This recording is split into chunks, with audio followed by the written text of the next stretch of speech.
Chapter 6. The Destination. Author Deb Gabor likes to say, quote, "If you aim at nothing, you'll hit it with 100% accuracy every time." End quote. As a leader, start with the target. In other words, know the destination of your work. Understanding where you want to go is critical because if you don't, you are not leading. You're simply wandering. Purpose. Great leaders are almost never in it solely or primarily for the money. Money is actually a weak motivator. Studies have shown that employees are more likely to be motivated by intrinsic motivators, such as job satisfaction, feelings of belonging, and autonomy in their role than they are by extrinsic rewards, such as bonuses. Although there are bound to be exceptions to the rule, most leaders are committed to something bigger than themselves and to something more meaningful than money. The longing to be part of something bigger is baked into our human DNA. We are social creatures. Many of us are searching for our purpose in life. Great leaders answer that question and give their teams a defining mission and purpose. Great leaders show their team a vision for an ambitious future and align people with the values and work ethic required to make it a reality. This can be seen in mission statements, but also in how work is framed on a day-to-day basis. I'll give you an example. The Equitist is a company that helps, quote, healthcare organizations move from health equity in theory to action. At the bottom of their homepage, at theequitist.co, they explain, "We are at a pivotal juncture in society.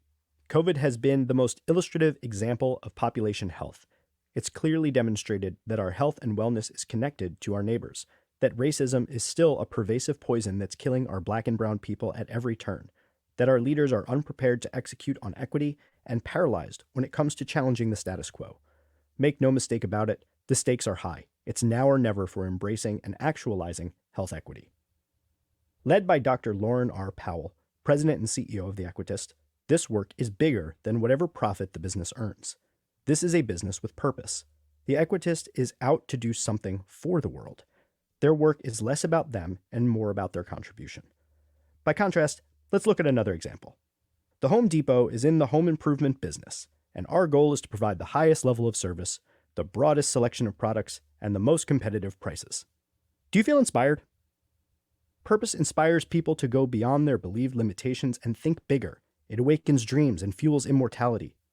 And this is clearly something worth exploring, as Gallup research shows that only 41% of U.S. employees strongly agree that they know what their company stands for and what makes it different from its competitors. So, now that you have a grasp on purpose in action, let's talk about how to uncover purpose. Purpose is not the same thing as the reason. Why do we get up and go to work? It's a question I'm sure we've all asked ourselves. The obvious answer is that we exist in an economic system that requires work in exchange for money and money in exchange for the necessities of life. However, the reason we work becomes harder to pin down when we frame it in the context of a life worth living. The logistical becomes the existential. In the midst of all of the woo-woo company culture activities that so many organizations put themselves through, the word purpose gets thrown around a lot.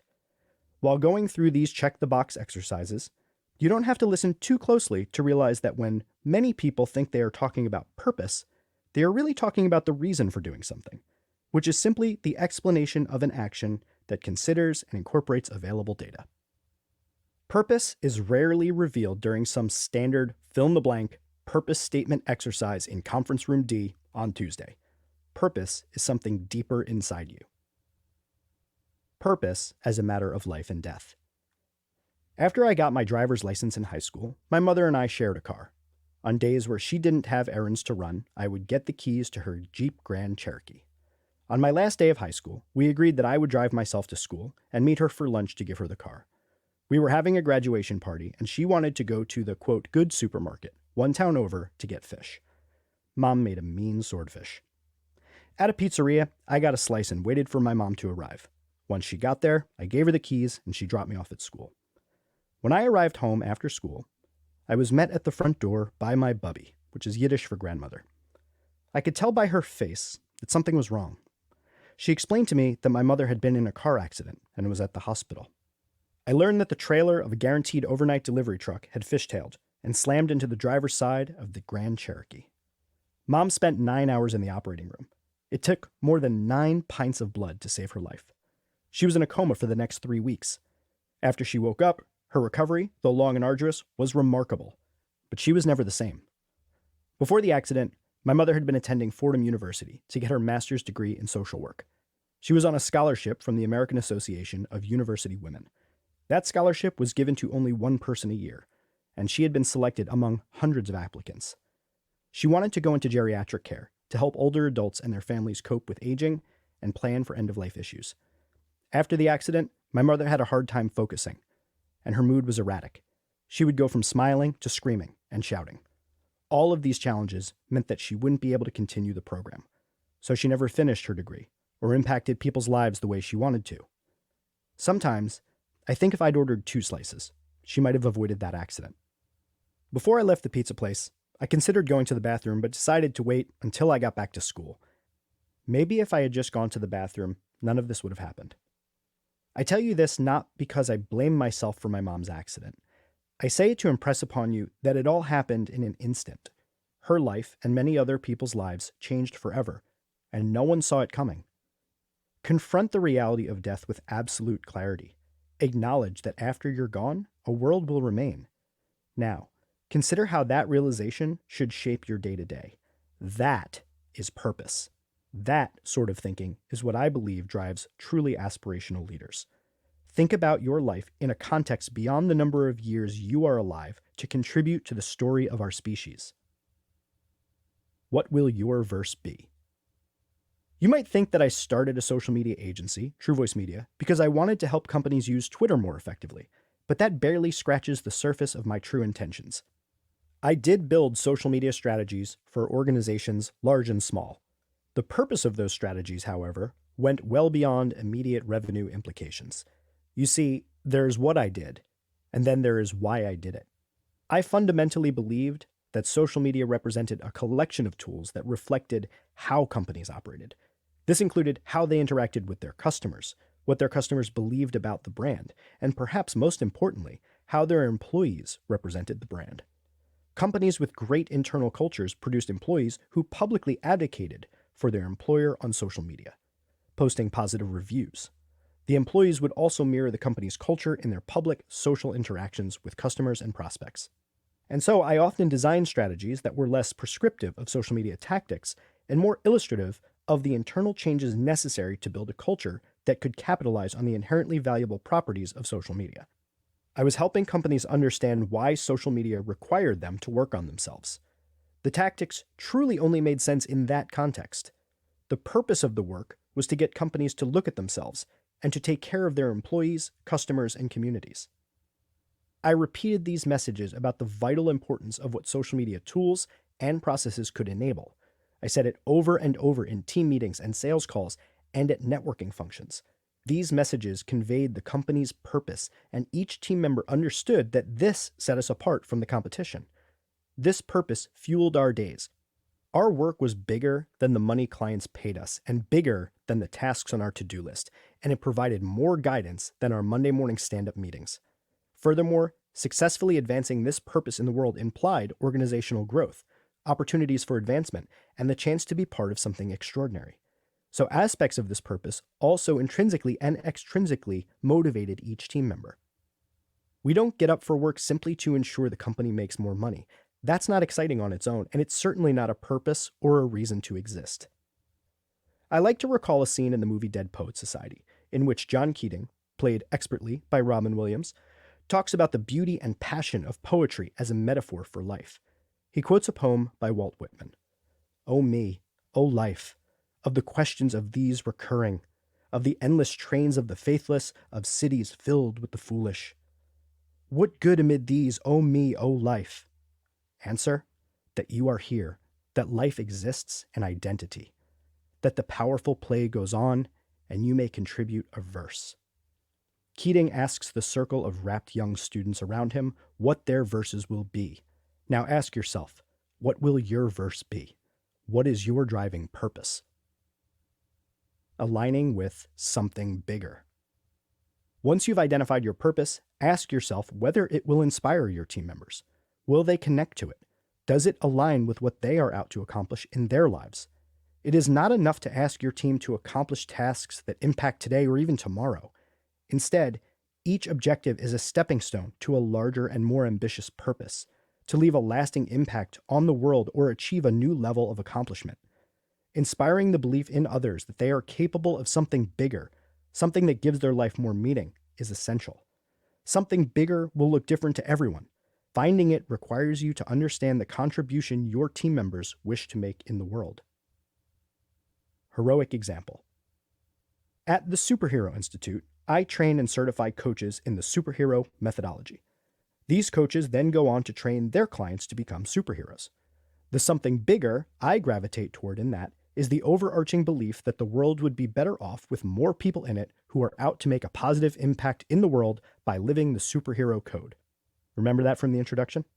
For each of my coaches, however, there may be an individual aspect of the code that resonates with them the most within the overarching purpose.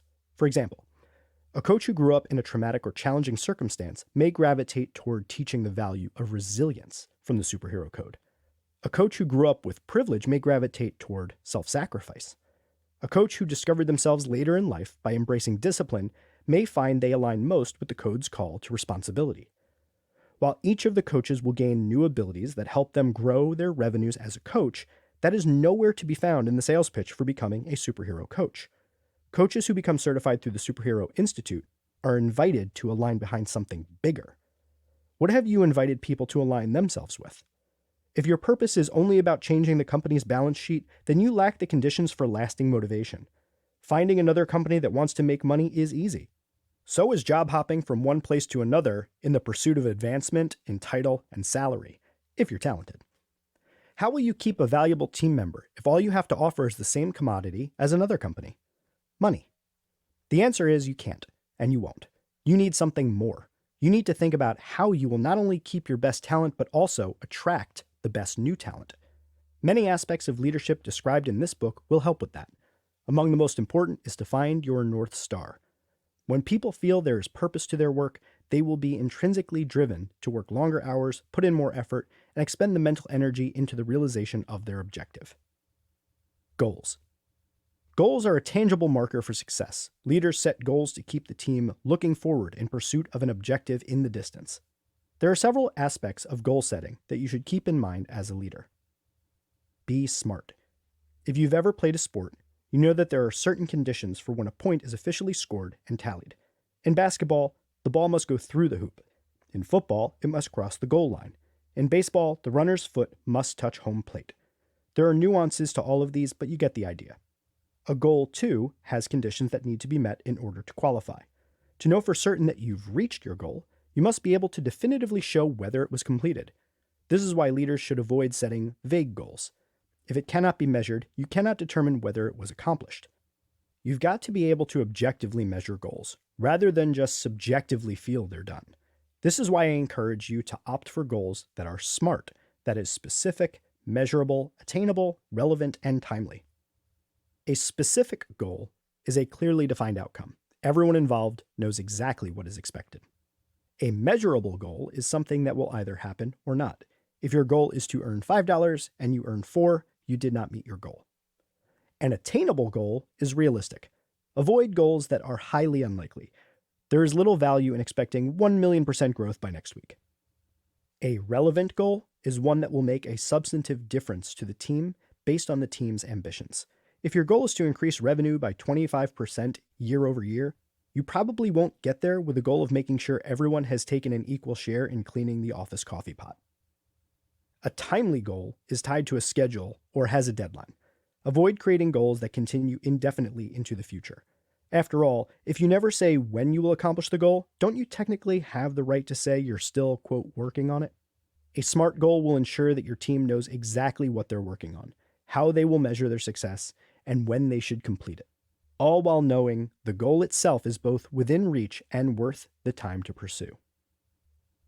Set big goals. In addition to setting SMART goals, you should also seek to stretch the attainability of the goal as far out as you can. I'm referring to the promised land, to Camelot, the triumph, not the weekly checklist. Jim Collins coined a term to describe what I'm talking about: big, hairy, audacious goal, or BHAG. It's such a catchy phrase that I'm sure I'll never forget it, and I hope you don't either. Everything should begin with that big and inspirational vision of where the team is ultimately going. No one lauds the participation trophy, and there are no ticker tape parades for teams that go 8-8 and then narrowly miss the playoffs. With few exceptions, no one is inspired by just doing okay. Imagine standing up in front of your team and saying, "Team, this year we're going to do okay. We're going to make about as much money as last year. With any luck, the competition won't put us out of business." How inspired do you think they'd be? Talk about the impossible, or at the minimum, the unlikely. Set the unreasonable but still attainable goals, and convince your team that whether or not they're just within reach, they're still worthy of pursuit. An essential part of being a leader is that you are worth following, and that means taking your team someplace interesting and invigorating along the way. To accomplish big goals, set higher aspirations. Great leaders see the potential in everyone. They see a remarkable accomplishment waiting on the other side of commitment and hard work. They see the highest potential for individuals, often beyond what those people see for themselves. In this way, leadership is a gift you can give to others. The gift of seeing something in them that they could not see in themselves. The first two questions I'll ask a team member in any early one-on-one meeting are, first, what sort of work do you love doing? And second, what sort of work do you hate doing? I explain that knowing this information does not guarantee that I can give them dream assignments while removing everything they don't want to do, but it does allow me to shape how I work with each person to try and play to their strengths. I've also found that knowing what people love to do opens up your ability to see what's possible for them. The world's greatest leaders aspire to see excellence in all things. They request that what they previously thought impossible be accomplished. They believe in your ability to do things that you don't think you can do. Great leaders know that progress has never been the product of average aspirations. They know that a grand vision of the future will require more than a satisfactory effort.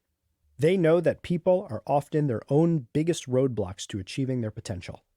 Great leaders have fire and passion and expect their teams to rise up to the challenges and exceed their own perceived limitations in pursuit of extraordinary accomplishments. Hold your people accountable and do not let them quit. Provide the training and guidance to grow them into the people who can accomplish an audacious goal. View it as your personal responsibility to ensure your people become the best and most capable versions of themselves. Set clear expectations. Greg Popovich, the winningest coach in NBA history, regular season and playoffs, is well known for his leadership skills. Throughout his career, which spanned more than 20 years in San Antonio, Popovich's Spurs became famous for their precision and discipline, resulting in fewer mistakes than their opponents and a winning record to show for it. His players highlight his clarity of expectations as a hallmark trait. Quote, "When you step out on the court, not only you but every other player on the floor knows what he is asking of you," says Hall of Famer David Robinson, who retired in 2003. Everyone from coaches to CEOs to classroom teachers relies on effective communication when leading a group. In any scenario where two or more people are working on the same goal, it's paramount that they each understand the other's plans. As a leader, you must ensure that the expectations for projects are clear and that the link between the expectations and how they relate to the bigger strategy and goals is clearly understood. This requires a full circle acceptance of the terms. Ask that the teammates articulate their understanding of the expectations and then assert their commitment to and ownership of the assignment. But remember to sit on the same side of the table. Expectations should be set in the context of a conversation, not a directive. For this conversation to function properly, you must create the conditions for trust so that your team members have the freedom to be vulnerable and acknowledge when they do not understand. I work hard with every team I'm a part of to establish relationships in which people can and feel comfortable enough to speak their minds. This creates the conditions for honest responses to questions like, "Does that all make sense to everyone? Does everyone understand their roles and responsibilities? Now is the time to ask if you don't." This is important. Before we go any further, I need to make sure that everyone is on the same page. Does anyone have any concerns or confusion about the direction we're going? Until you ask these questions and they are acknowledged, assume that the expectations are unclear and the prospect of success is in jeopardy. But know that if you clarify your expectations, you will be well on your way to success. Lovable Leader's Cheat Sheet. To lead with purpose, I will. Remember that purpose is not the same thing as the reason. Lead the team to connect with a deeper purpose. Create a tangible destination by using SMART goals. Set big goals. Hold high aspirations and set clear expectations for my team.